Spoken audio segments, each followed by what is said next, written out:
that imagined social norms is particularly important, right? Because, as we all know, not always what we think everyone is doing is really what they're doing, right? Not always is everyone judging you or paying attention to you, when in reality, we think they are, much more than they really are. Anyone have been changing your behaviors or beliefs in ways that are consistent with real or imagined social norms? Of course, in Western societies, how do we perceive conformity? It's sort of a bad thing, right? We Americans especially love, that notion of rugged individualism, that American dream that you can be who you want to be and be your own person. Of course, do we conform? Absolutely. Absolutely. The fact that you are clothed right now, right, is a good example of conformity. We're conforming to a social norm that is embarrassing and inappropriate to walk around. Well, of course, social norms change depending on your context, right? There are nudist colonies out there where the social norm would not be appropriate, right? That would be appropriate. So we will change our behavior context depending on the social norm. We'll talk about this later. When we watched the documentary of Jonestown, obviously you could see instances of conformity there. And what were some really compelling instances?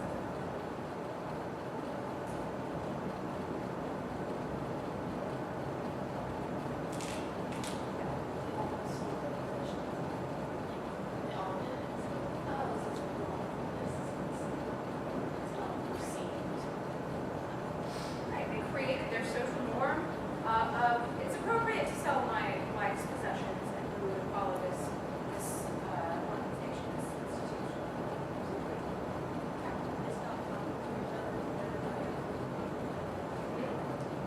Again, mirroring other people's behavior of silence.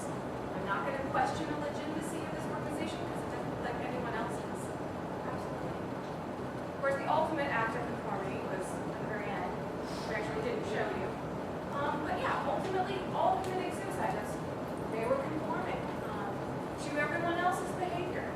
And what really prompted research on conformity was the Holocaust, right? Which asked, people ask, how can so many people have conformed? How can so many people have caved to the pressures and committed these atrocious acts of genocide against members of their own communities, right? Those people. So we'll talk about specific studies that were eventually prompted by the Holocaust. And what I would like to mention before we move through this chapter is that I think we like to think that there are specific people, certain types of people that are especially likely to conform or not likely to conform, right? That sort of personality psychology approach to conformity or understanding who conforms and under what circumstances. But of course, what do you suppose the theme will be throughout this section of the course? I think personality variables predict conform.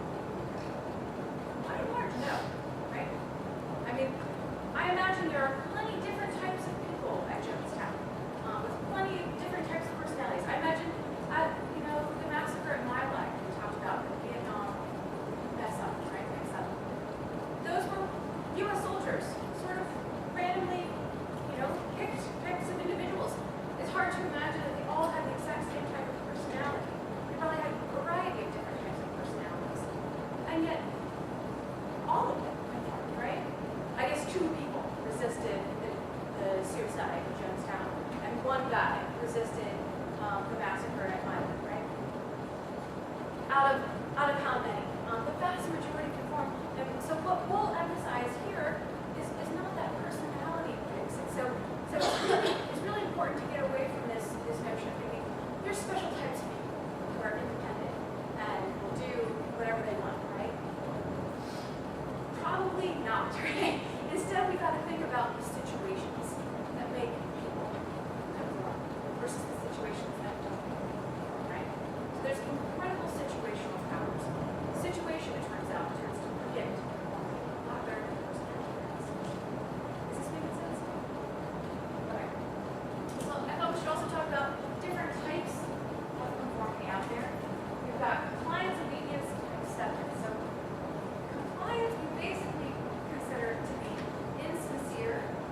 Because after all, I'm a rational human, and why would I do anything that's inconsistent with those rational humans?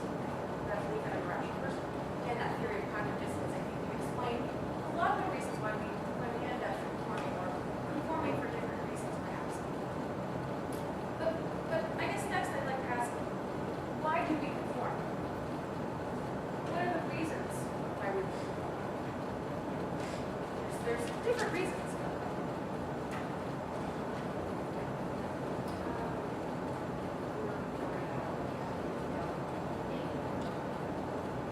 Okay?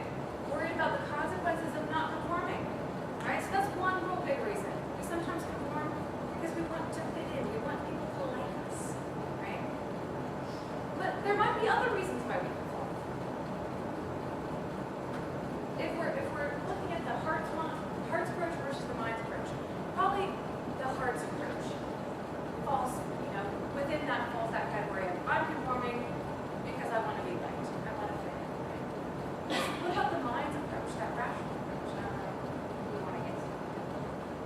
Perhaps, maybe it's instrumental, right? I mean, absolutely. Sometimes I might conform because I'm not sure what the right answer is. And it looks like they're doing something that could be correct. So I will conform to that behavior. So I'm literally using them as a source of information. So those are basically the two reasons we conform. We've got first up informational social influence, okay, which is that second reason we discussed. This is when we conform because we're using others as a source of information.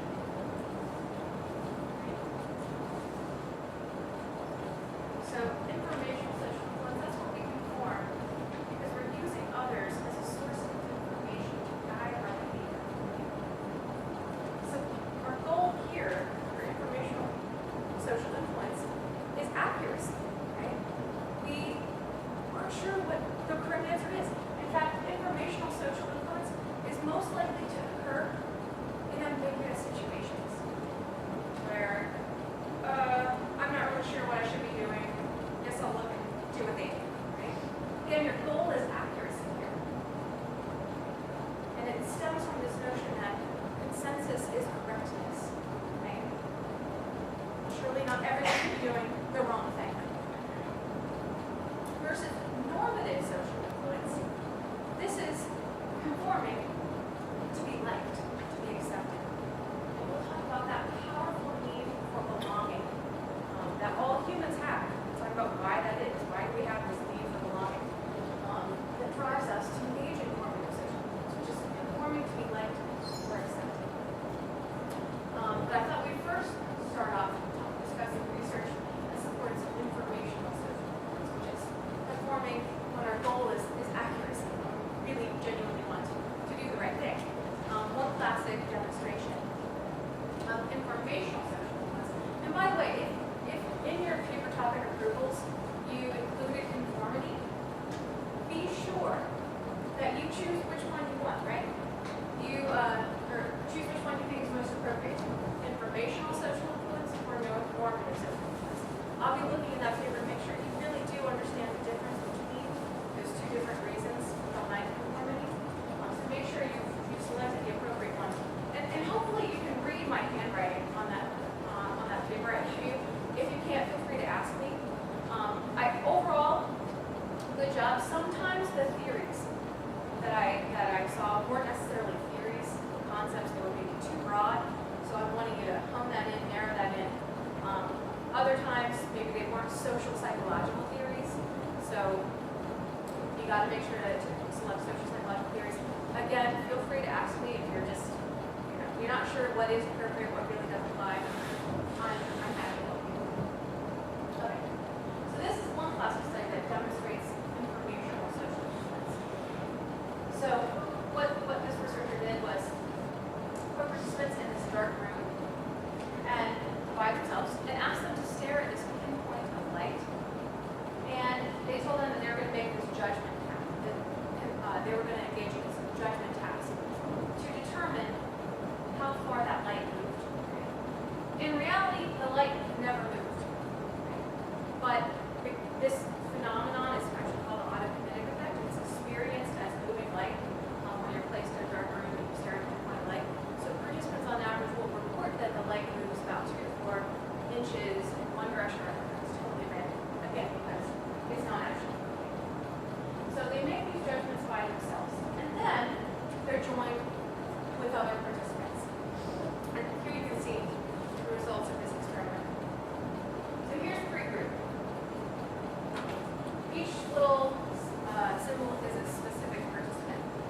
here, they're pretty much all over the board, right? When they're making these decisions by themselves, their judgments really vary. What happens in session 1 when they're put into a group of 3 people together to make these decisions together? What happens to their judgments? Become a lot more similar. And they become even more similar until they finally reach consensus. So I guess one question is, why are they conforming? Why do you suppose they're conforming in this instance? Again, there's those 2 different reasons. Informational, social influence. The other 2 are saying something like this, that they have to figure out how it works out. Perhaps informational. Again, this is an ambiguous situation. Participants aren't really sure if this light's moving. It sort of feels like maybe it is. And in fact, we have some evidence that, yeah, not only are they just sort of outwardly compliant, but they probably inwardly accepted this as the correct answer. In fact, host groups, they also measured participants' measurements of the light movement after they were done participating in it. So they were by themselves again. And lo and behold, their judgments stayed the same. Okay? So they had indeed probably inwardly accepted this as reality, as truth. Does this make sense? Okay. So some people have tried to, we already said this, but some people have tried to take these principles of informational social influence and apply them in real world context. In fact, I think you can see instances of this even on this college campus or other college campuses. It turns out, for instance, that college students on average significantly overestimate the amount of binge drinking that happens. And so there have been campaigns to try to correct that overestimation. Have you guys seen the flyers on doors, walls, basically saying only X proportion of college students binge drink or drink? Is that okay with you? When you first came in? Yeah, absolutely. I've sort of seen this phenomenon going on, and I'm interested in whether or not you think that type of thing would work. Of course, what they're trying to do is change the social norm, right? Again, the notion is that if the social norm is that binge drinking is huge, then students are going to be more likely to do it. But if we change that social norm and make it so that binge drinking is not the norm, maybe students would conform to that alternative norm, not binge drinking. What do you guys think? Do you think this type of thing?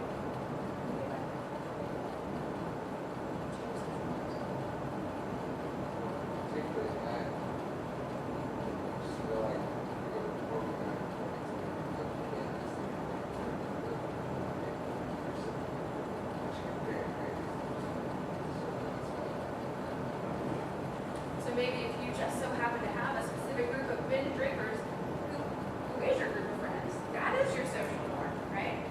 Or maybe if you have a group of friends who don't binge drink, well then that was your social norm anyways, and so you're not going to binge drink anyways, right? In fact, maybe if that's your social norm, then reading these flyers might make you, oh wow, there's a lot of binge drinking that goes on. Apparently I thought none of it happened. Although, probably that's not the case. Any binge drinking happened. I think it's an empirical question. I'd like to see if they have tested binge drinking pre and post this type of campaign. I'd be interested to see if it actually is effective. So far, I don't know if any research has tested this. That's one possibility. Any questions so far about this type of information? Okay. Well, I also thought we talked about situations in which it's most likely to happen. We've already talked about this first one. When that situation is ambiguous, that's when we're especially likely to look. I'm just going to put all this out here right now. Sorry. That's when we're especially likely to look to other people as sources of information. We're legitimately trying to figure out what's going on. Also, when we consider other people to be experts, to be knowledgeable, right? In your textbook, I believe they describe the War of Worlds. Do you guys remember reading about this? But that was pretty funny. It was back when radio was what people listened to, and they had a really famous newscaster read this book called The War of Worlds. because this was a famous newscaster, people listening to it, who started midway through and didn't start at the beginning when he said, I'm just reading a book, literally thought that the world was being attacked by violent Martians. And they convinced about 1 million people, 1 million Americans, that the world was being attacked by violent Martians. And they would look out to other people to try to figure out what was going on. And they would, that information would be ambiguous. So for instance, they look out in the street and see a street of no cars. Oh, it's because everyone's down in their basements. Or they look out in the street and see lots of cars. Oh, that's because everyone's hightailing it out in the country, right, to escape the alien Martian attack. And so it's, again, another reason it might happen is because you need to act now, right? I don't have time to really consider the truth here, to find the truth, because my life might be on the line, so I need to act now. So it's this crisis type situation. You can really amplify informational social influence. And sometimes leads to what's called contagion. And this, I think, was nicely actually demonstrated. I think that War of the Worlds book was turned into a movie with Tom Cruise, thank you, yeah. Where they actually nicely illustrate contagion. Although, in that instance, I guess maybe it was legitimate contagion. Contagion here, let me give you the definition and then we'll discuss it. What is contagion? It's the rapid transmission of emotions or behaviors through a crowd. So it's the rapid transmission of emotions or behaviors through a crowd. Yeah. Oh, sure. Yeah, absolutely. I mean, there's different types of mob mentality. This is different from de-individuation, which can happen within mobs, where you feel totally anonymous. For instance, it turns out we're more likely to do evil things when we feel anonymous to people. So, for instance, it's actually more likely for us to yell jump when someone's about to commit suicide if we're in a big group of people watching it. For whatever reason, we turn evil when we feel anonymous. And in fact, there's weird tricks to make anonymity a little more likely to happen. So, for instance, simply wearing sunglasses in the lab makes participants a little bit more likely to progress against someone else. So they've tested that, which I think explains lots of really interesting social psychological phenomena. For instance, why the Ku Klux Klan likes to wear their hoodies, likes to make them feel real anonymous, right? Yeah. But that's besides the point. Contagion has a different type of mob mentality that's really rooted by fear, right? So for instance, let me show you one example, and I'm sure you can see many of these types of contagion-related spread of emotions or crowd. Not too long ago, I guess it's sort of long ago now, back in 2003, a club, local P2 in Chicago, a stampede started happening. People tried to escape this really packed nightclub, and just the sheer weight of people trying to get out of the club crushed and injured over 50 people, killed 21 people just by the weight of bodies. What happened was, at one point, a fight between two people started. In fact, I'm not really sure what happened, but it was perhaps a fight between multiple people. So the police were there, they brought out some mace. That's not all that uncommon though, this type of club. And so it was surprising that it really got out of hand. What was suspected was happening was not everyone was there and witnessing that individual fight between those individuals. And so they started saying things like, oh, poisonous gas is being spread. Or maybe it's Bin Laden. As you see, it's 2003, not that long after the 9/11 attacks. And so those hints, those rumors were starting to be spread and instilled that irrational fear in everyone and motivated them to hike them out there. This, by the way, is not an isolated instance. There are actually many more in Cincinnati.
freaked out, I'm serving as a model to other people.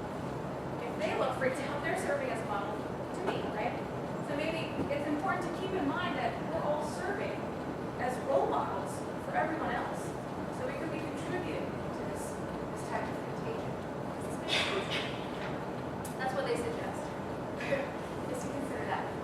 But I'd like to switch gears now and move into normative social norms, which we already defined earlier. Again, this is conforming to be like to be accepted, right? We sometimes conform even when we know that's not the right thing to do. And I think it's important to talk about why that is. And that this can depend on the type of social norm that our group has. Social norms, or those implicit or explicit rules for behavior we mean by social norms. They vary depending on the group. Military, for instance, the social norm there is obedience, right? So you really need to comply with that type of social norm if you're in the military. You value that social norm if you're in the military. Gang life, that's going to be a different type of social norm, right? Aggression, dominance. College life, a different type of social norm. So again, the norms vary. So why? Oh, that's a point. Okay, let's just get one muted. Oh yeah, I'm muted. That's highly annoying. Sorry guys. I don't know why that's happening. Okay, so we already talked about what social norms are. And we've really already defined social influence, normative social influence. But I want to talk about when it's most likely. In fact, we have a theory for this called the social impact theory. It turns out that social influence, conformity, in this context, depends on three factors. More specifically, group size, group importance, and group unanimity. So group size turns out to be a predictor of conformity. As you might expect, as the size of the group increases, conformity also increases. But this is not a perfect linear relationship. It turns out that group size only matters to a point. So about 4 or 5 people, and then we sort of cap out. And conformity doesn't increase anymore beyond. So you really only need 4 or 5 people to get your maximized effect of group size on conformity. That's right. But it depends more on, like the importance instead of like the size.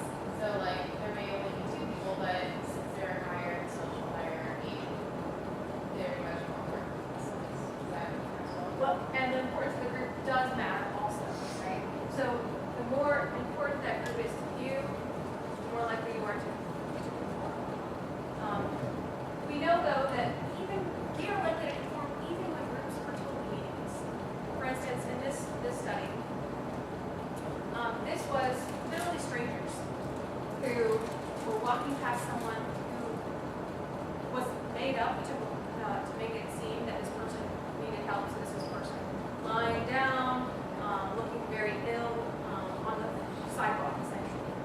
And so the question was, how many participants will help this person? These, unwitting participants just sort of walking by this person. And as you can see, this varies as a function of how many other people were also walking by, right? So you can see that the percent of people who are likely to help is significantly greater. So we're a lot more likely to help when there's fewer people around, right? So we're a lot more likely to continue and pass by this suffering person if the size of the crowd is around 4 or 5, right? And then it sort of plateaus. Is this making sense? So it sort of suggests we're actually a lot more likely to get help when there's fewer people around. Because there's people who are just walking by doing nothing, they're serving as role models for us. They're serving as, okay, what should I do in this situation? Well, that person's not doing anything. So I guess the answer is, I don't do anything, right? Again, this is an ambiguous situation. I'm not sure if this person really does need help or not. Maybe not. Well, I'll look to this person to discover evidence of what I should do.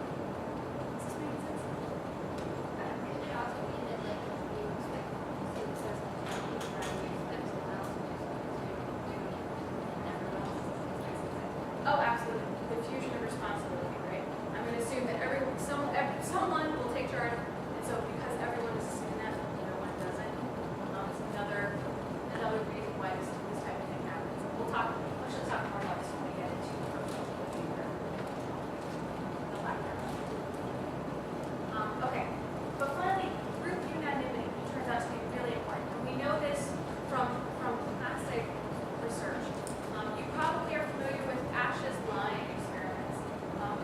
classic study in conformity related research. So what Ash did was he recruited college participants from Berkeley who he thought, Berkeley, this is, super liberal college campus back, in the 60s, 70s when, not conforming was the norm, right? Be free and all that kind of thing. So he really didn't expect to find a lot of conformity when he did the study. So what study did he do? Well, he said, he told participants, okay, you're going to engage in this judgment task, this perceptual judgment task. What I'm going to do is I'm going to show you this line, standard line, and I'm going to ask you to identify which of these three comparison lines it matches. So, straightforward, right? Pretty simple. The obvious answer in this instance is what? C, right? So probably you're thinking, okay, this is going to be a piece of cake. But it turns out that's not really what's going on. In fact, there's only one real participant. The rest of these people are all Confederates, right? People who were in on a study, who are instructed to at first give the right answer, right? So first they say C, right? Then on the second trial, though, they all consistently give the wrong answer. And the question is, what will our participant do in that situation? And because I think reviewing these classic studies from these classic researchers is important, I've actually got a short little video clip. And so you get to see actions in this demonstration. Oh, wait a minute. I have muted. Yeah, muted. When an experiment is not a public Sorry, guys. Let me adjust.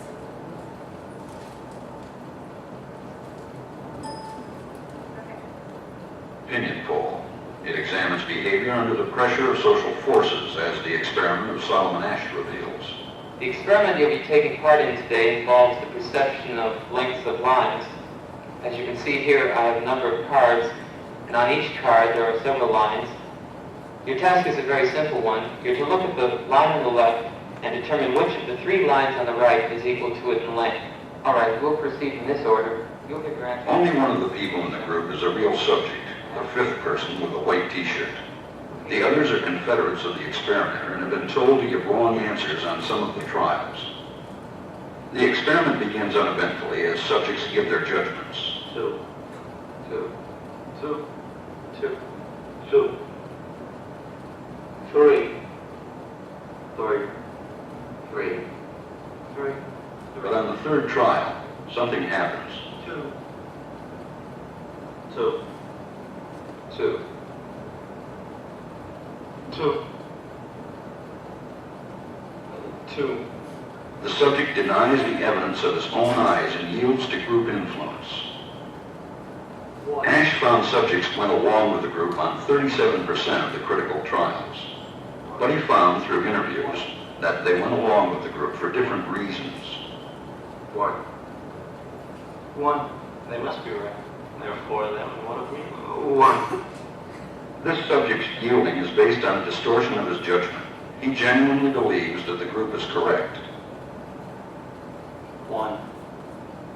1. 1, 2, 1, 2, 2, 2. What should I make, please? 2. In this case, the subject knows he is right, but goes along to avoid the discomfort of disagreeing with the group.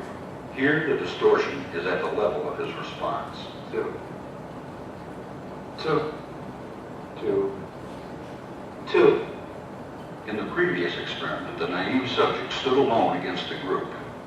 In this variation, Asch gave the naive subject a partner, here seated in the third position, who also gives the correct response. 1, 1, 2, 1, 2. With a partner, yielding drops to only 5% of the critical trials, compared to 37% without a partner. Although subjects report warmth and good feeling toward the partner, they typically deny that he played a role in their own independence. The partnership variation shows that much of the power of the group came not merely from its numbers, but from the unanimity of its opposition. When that unanimity is punctured, the group's power is greatly reduced. Sometimes we go along with a group because what they say convinces us they are right. This is called informational conformity. But sometimes we conform because we are apprehensive that the group will disapprove if we are deviant. This is called normative conformity. The strength of the normative factor is shown in another variation carried out by Ash. In this variation, the subject is told that because he had arrived late, he would have to write his answers.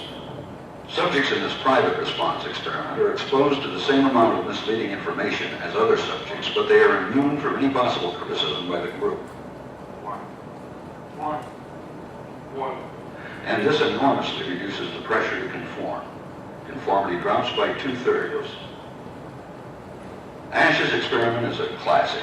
It reveals how people will deny what they see and submit to group pressure. It allows us not only to observe conformity, but to study the conditions that increase or reduce its occurrence.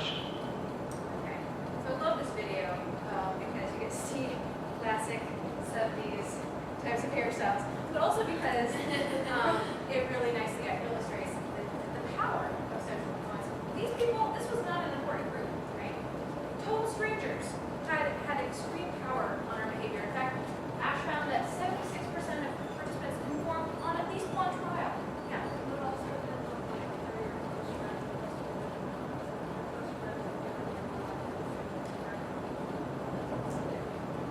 Right, so actually we'll talk about that. That's what we call idiosyncrasy credits.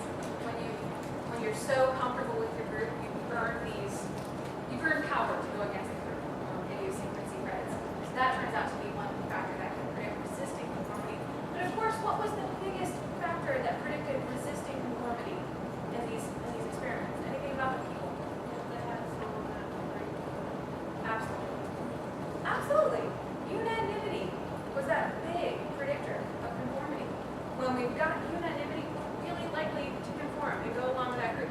But when you've got at least one ally, right, who goes along not with the group.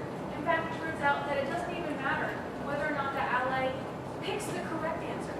As long as the ally does something different from everyone else, we're significantly less likely to conform to that group. Of course, do we believe that it's the ally that causes our lack of conformity? We'll deny that. Oh no, I didn't conform because of who I am. Those are my beliefs, right?